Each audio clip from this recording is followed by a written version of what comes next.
أهلا بكم أعزائي المتابعين، رجعت لكم بحلقة جديدة. قصة مميزة ومثيرة، فابعد عن الدوشة وهات سماعتك الحلوة وتعال أحكي لك.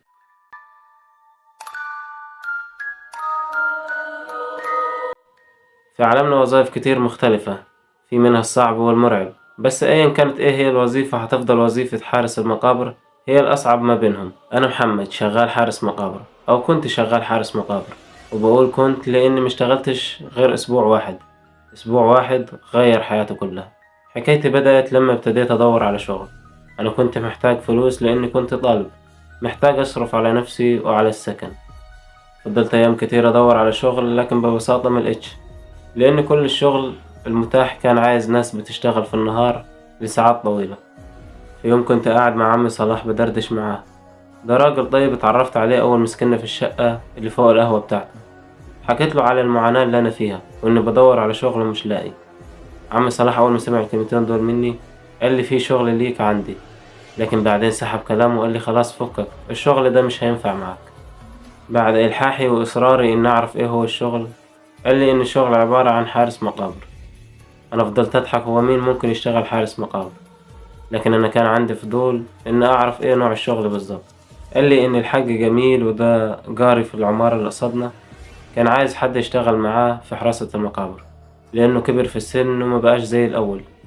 الشغل كان عبارة عن إني هقعد في الأوضة بالليل أحرس المقابر من أي حد يجي ينبش القبر ويطلع الجثث اللي فيه. أنا ضحكت في البداية وسألته هو في حد ممكن يطلع جثث من القبر؟ رد علي وقال لي ممكن تحصل، أي جثة جديدة ممكن حد يجي ويخرجها ويبيعوها بطريقتهم. أنا اتصدمت من رده ومستوعبتش إن ممكن تكون في ناس بالوحشية دي ممكن يعملوا تصرف زي كده أيا كان السبب. لما قعدت مع نفسي في الليل فضلت أفكر في الشغل. بصراحة الشغل دخل دماغي، أنا هقعد في الأوضة لوحدي بذاكر الليل كله، والصبح يجي عم جميل أسلمه وأمشي. المكان كان مجهز بالكامل، من تلفزيون وتلاجة وفرش. بصراحة من كتر حماسي أنا فكرت إني هسيب السكن وهكمل فترة دراستي وأنا عايش في المقابر. لكن حماسي ده مطلش كتير. في أول يوم وصلت على المغرب قابلت الحاج جميل وفهمني الأمور هتمشي إزاي. قبل ما يمشي الحاج جميل نصحني بإلحاح وقال لي إني مبقاش شخص فضولي، وإن الموتى ليهم عالمهم الخاص اللي مينفعش أقرب منه وإلا هتأذي. أول ليلة كانت مليانة ترقب ورهبة. المكان كان هادئ بشكل مخيف، هدوء يخليك تحس بخطوات رجلك انت بتمشي وبتسمع أدق التفاصيل. وأنا قاعد في الأوضة ما بعملش أي حاجة حاولت أشغل التلفزيون عشان أكسر الرهبة اللي أنا فيها والملل المحيط بي، لكن التلفزيون ما كانش فيه أي إشارة، عبارة عن شاشة سودا بالكامل. الريح كان عالي بشكل غريب، كان بيخبط في الشجر. من كتر الهدوء أنا كنت متخيل إن الريح ده عبارة عن حد قاعد جنبي، وكنت سامع صوت أنفاسه. مع الوقت حسيت بملل فظيع، حاولت إن أكسر الملل ده وقلت أخد جولة صغيرة حوالين الأوضة. وأنا بتمشى المكان كان ضلمة لدرجة إني شفت أول مقبرة بصعوبة شديدة.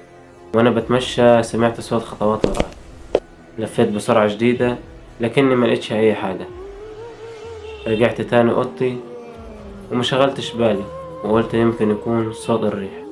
فضلت أفكر الليل كله، وليه عم جميل نصحني وقال لي إن الموتى ليهم عالمهم الخاص اللي مينفعش أقرب منه. تاني يوم بدأ أسوأ، وأنا قاعد في الأوضة سمعت صوت حفر جاي من مقبرة بعيدة. حاولت أتجاهل الصوت، لكن مع الوقت الصوت استمر وزاد أكتر. وأنا ماشي ناحية الصوت شفت في اللحظة دي موقف مش ممكن أنساه. كنت بمشي بخطوات بطيئة وكأن في شيء جبرني إني أمشي ببطء. الكشاف كان بيقطع ونوره ضعيف. أول ما قربت من المقبرة اللي فيها الصوت ولثواني وكأني شفت حد، شفت ظل بيختفي ورا مقبرة. الظل ما كانش واضح، عبارة عن حاجة طويلة وسودة اختفت في ثانية. أنا في اللحظة دي فكرت أروح وأشوف مين ده ولا أرجع للأوضة تاني. قررت إني أرجع الأوضة وأعمل نفسي مسمعتش حاجة، لكن وأنا راجع وفي نص الطريق سمعت حد بينادي باسمي. محمد محمد. الصوت كان جاي من المقبرة اللي اختفى وراها الظل. حاولت أتجاهل الصوت وأمشي، لكن الصوت كان فيه نغمة غريبة كانت بتحاول تجذبني ليها.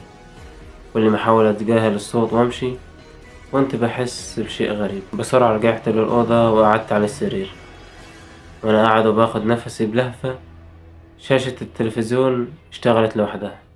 التلفزيون اللي عمره ما اشتغل لوحده. الشاشة كانت بتعرض مشهد عبارة عن مقبرة، نفس المقبرة اللي كنت عندها من شوية.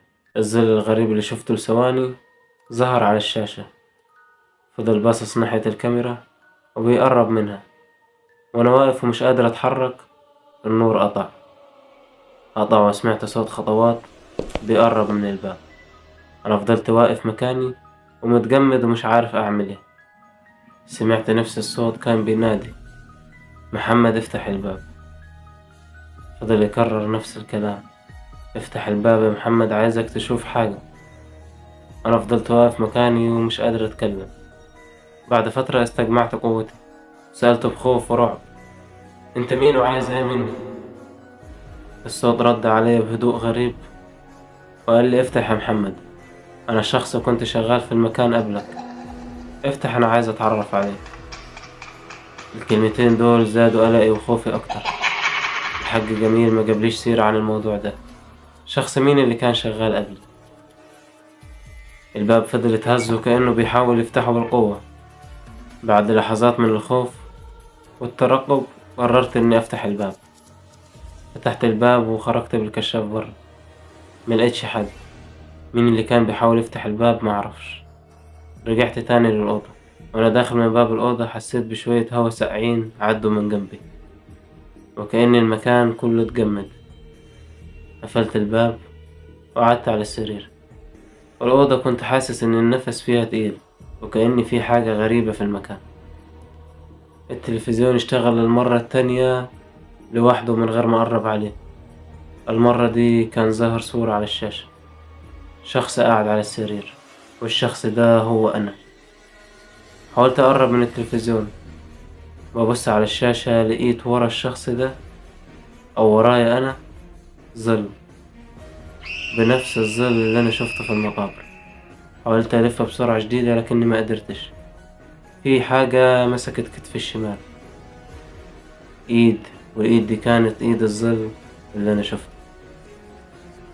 كان شخص وشه شاحب، بصوت حزين قال لي: أنت كان ممكن تخرج من هنا بأمان، لكن فضولك جابك لحد عندي. ما قدرتش أتكلم، والمكان كله فجأة تحول لضلمة. مكان واسع كله ضلمة، مش شايف فيه أي حاجة. فضلت أصرخ واستنجد بأي حد، لكن ما كانش فيه نفس ومحدش بيرد عليا. أغمى عليا، صحيت ولقيت نفسي في المستشفى. كان قاعد جنبي على الكرسي الحاج جميل. سألت الحاج جميل: أنا إيه اللي جابني هنا؟ قال لي إنه لقيني واقع قدام الأوضة، وشي كان شاحب بطريقة غريبة لدرجة إنه شك إن أنا كنت ميت. حكيت له كل اللي حصل لي، لكنه ما ردش عليا بإجابة مقنعة، أو نقدر نقول إنه ما ردش عليا أصلا. أنا سبت الشغل بعدها، واكتشفت بعدين إن كذا حد يشتغل في نفس المكان ويسيبه، وده لأسباب غير معروفة. أكيد حصل لهم نفس اللي حصل. أنا بعد التجربة المرعبة دي كنت حاسس إن حياتي غريبة.